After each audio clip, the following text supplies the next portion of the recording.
Christmas is a special time of year. Special times deserve special experiences, and that's exactly what this sourdough Christmas tree cheese roll is, an experience. There's nothing quite like bringing a smile to someone's face with the food that you serve them, but dropping someone's jaw is on another level.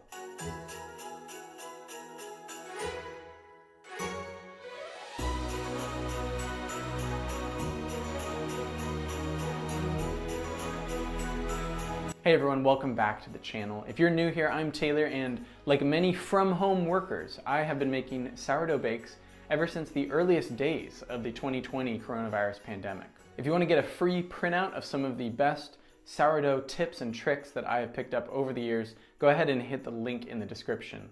Now onto the bake. This is one of those recipes that you definitely need to start a day in advance. Start by getting your sourdough starter nice and bubbly, by feeding it at least 4 hours prior to using it. For this recipe, you will need 100 grams of sourdough starter.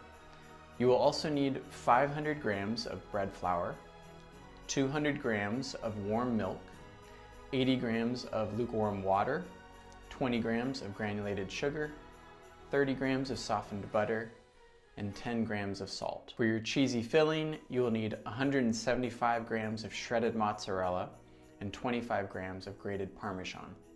You'll also need 5 grams of garlic powder or granules and 50 grams of butter. Now, when I made this particular one, I was making it to feed 15 people, so I made a double batch recipe, which is why the portions might look bigger than yours if you are following this exact recipe. Start by whisking your milk, water, sourdough starter, granulated sugar, and salt together to thoroughly combine. Then in the bowl of your stand mixer, add your flour, and start to mix with the paddle attachment on low speed. Then gradually add your wet mixture and allow it all to combine. You may need to mop the flour at the bottom of the bowl by hand. Once the flour is incorporated, you should have a rough dough. Let it sit for 30 minutes before kneading. After your dough has rested and hydrated, put the dough hook attachment on and begin kneading your dough on medium-low. Start to add your softened butter 1 tablespoon at a time, allowing the dough to absorb each piece of butter before adding the next. Once all the butter is incorporated, you can turn the speed up to medium and knead the dough for 8 to 10 minutes. Once that's done, I like to turn the dough ball out onto the workspace and form it into a ball before placing it back in the bowl. And this just kind of helps it to rise evenly and makes it easier to keep track of. Cover your dough and set it in a warm place for it to undergo the bulk fermentation. This should take between 6 and 8 hours.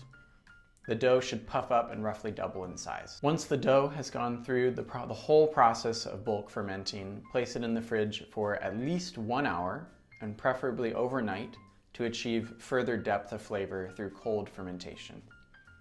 You're also chilling your dough so that the next step is easier. Speaking of which, once your dough has chilled and cold fermented, pull the dough out of the bowl and place it on your workspace.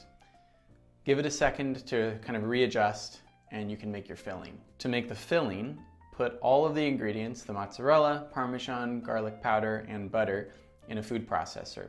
Or if you don't have one, you can totally just mix it by hand. Blitz the filling in the food processor and turn it on until it's combined into a spreadable filling. Now back to your dough, flour the top and the bottom, and using a rolling pin, start to roll out the dough into a large, thin rectangle.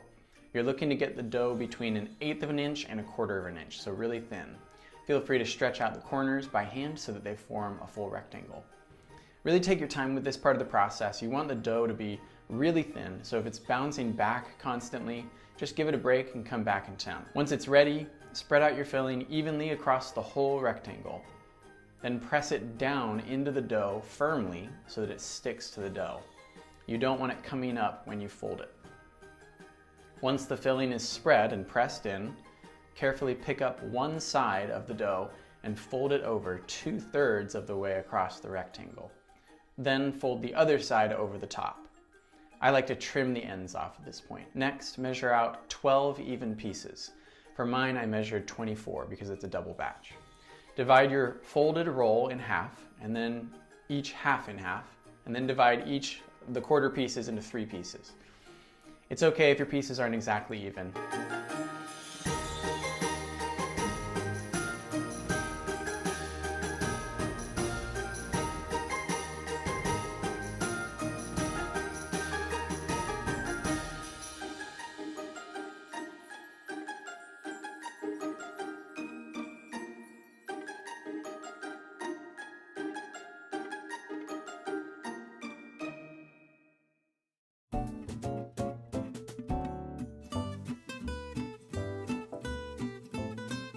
Now just transfer these pieces carefully to a sheet pan and keep them cool in the freezer until you're ready to cut them. To form a roll, press down on the top of the strip and in on either side to firm up the strip. It's okay if it flattens a bit. Then using a sharp knife, cut 3 strands, leaving one end intact.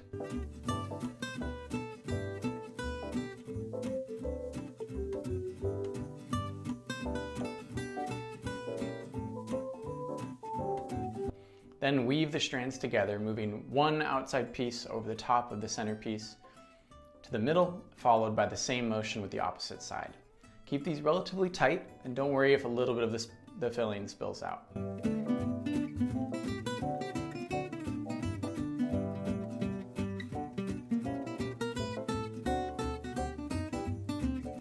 Once you reach the end, pinch the ends together and tightly roll up the woven strands to form a ball shape. Set that ball aside and do the same with each other strip of folded dough. For the very last roll, or 2 in my case, leave them braided and unrolled. These pieces will be your tree chunk. These really cut well when they're slightly cold, so I would recommend just keeping them on standby in the freezer until you braid them. Once you've created all of your rolls, butter a sheet pan or whatever dish you're baking them in, and start to assemble your tree. Start by placing your tree trunk at the bottom of the sheet pan, and then create a Christmas tree shaped triangle. For a single batch, you can make a layer of 4, followed by a layer of 3, then followed by a layer of 2, and 1 at the top. With one piece as a trunk, you'll have 1 leftover roll. Allow these to proof for another 2 to 3 hours so that they puff up very slightly. Then preheat your oven to 350 degrees Fahrenheit and prepare a simple egg wash by mixing 1 whole egg and a tablespoon of water. Right before you're ready to bake, brush the rolls down with the egg wash as best as you can. You might have to sort of slap the egg wash on rather than a brush stroke motion. Place the bread in the oven for 25 to 35 minutes, flipping halfway through for even baking on either side. Mine took closer to 45 minutes to finish baking completely. Once you've removed the rolls from the oven, allow them to cool for at least 30 minutes before enjoying. During this time, I like to garnish the tree with pieces of fresh rosemary, and this just kind of helps it look more like a tree. Flaky, soft, gooey, and chewy are textures that rarely come together in a single bite of food, but that's exactly what you get here. The satisfaction is next level. Plus the cheesiness and garlic make these absolutely packed with flavor. There's no 2 ways about it. This is a showstopper. Give it a try and I guarantee you won't be disappointed unless you completely mess up the recipe, and then you probably will be disappointed. Of course, this is meant to be shared, so make this for some friends this holiday season, or use the same recipe to make a different shaped loaf for a different time of the year. Let us know what you think about this one in the comments, and make sure to check out our free sourdough tips and tricks download in the description, and subscribe to the channel so that you don't miss any of the other amazing bakes that we've got coming up in our 12 days of sourdough this Christmas season. Merry Christmas.